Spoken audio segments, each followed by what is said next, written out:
ജന്തർ മന്ദറിൽ തടിച്ചുകൂടിയ ആയിരക്കണക്കിന് വിദ്യാർത്ഥികളെ 20 July 2026 police കുപ്പായമണിഞ്ഞ പട്ടാളവേഷമണിഞ്ഞ Sanghi ഗുണ്ടകൾ തല്ലിച്ചതച്ചു.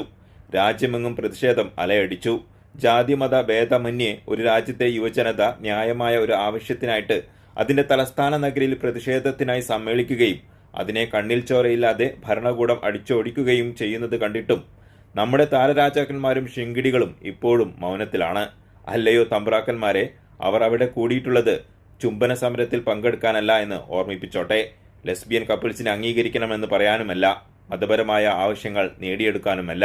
തങ്ങളെ വഞ്ചിച്ച 30ഓളം വിദ്യാർത്ഥികളുടെ ജീവനെടുത്ത ഇന്ത്യയിലെ ലക്ഷക്കണക്കിന് വിദ്യാർത്ഥികളുടെ ഭാവി നിർണ്ണയിക്കുന്ന ഒരു സുപ്രധാന പരീക്ഷാ ചോദ്യപേപ്പർ ചോർച്ചയുമായി ബന്ധപ്പെട്ട് അതിന് ഉത്തരവാദിയായ വിദ്യാഭ്യാസ മന്ത്രിയെ ആ സ്ഥാനത്ത് നിന്ന് നീക്കം ചെയ്യണമെന്ന് ആവശ്യപ്പെട്ടുകൊണ്ടുള്ള തീർത്തും ന്യായമായ ആവശ്യത്തിനു വേണ്ടി മാത്രമാണ്.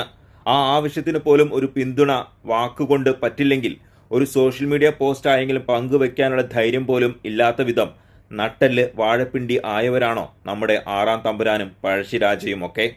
വെറുതെ വീരവേഷങ്ങൾ അരങ്ങിൽ കെട്ടിയാടിയാൽ പോരാ, അതിൻ്റെ 100-ൽ ഒരു അംശം ധൈര്യം യഥാർത്ഥ ജീവിതത്തിലും കാണിക്കണം.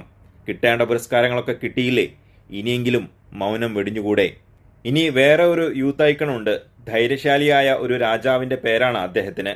പക്ഷേ ഈ രാജ്യം ആരുടെയും തന്തയുടെ വകയല്ല എന്നൊക്കെ സിനിമയിൽ മാത്രമേ അദ്ദേഹം പറയൂ. അത് പിന്നെ അങ്ങനെയാണല്ലോ, എല്ലാം പുള്ളിക്ക് കച്ചവടമല്ലേ. സിനിമയിലെ പ്രകമ്പന ഡയലോഗൊന്നും വേണ്ട. നിങ്ങളുടെ ഒരു FB പോസ്റ്റ് പോലും ഇവിടുത്തെ യൂത്തിന് നൽകുന്ന ആവേശം വളരെ വലുതായിരിക്കും. മോദിയോടോ യോഗിയോടോ അമിത്ഷായോടോ രാജിവെക്കാനൊന്നും അവർ പറയുന്നില്ല. അവർ പറയുന്നത് വീഴ്ച വന്ന വകുപ്പ് കൈകാര്യം ചെയ്ത മന്ത്രി ഉത്തരവാദിത്തം ഏറ്റെടുത്ത് രാജിവെക്കണമെന്ന് മാത്രമാണ്. ഇത് ഏതൊരു ജനാധിപത്യ രാജ്യത്തും നടക്കുന്ന സർവ്വസാധാരണമായ ഒരു സമരമാണ്, തികച്ചും ന്യായമായ സമരം. ഇതിനിടയിൽ ടൊവിനോ, വിസ്മയ മോഹൻലാൽ, രഞ്ജിനി ഹരിദാസ് എന്നിവരെ മറക്കുന്നില്ല.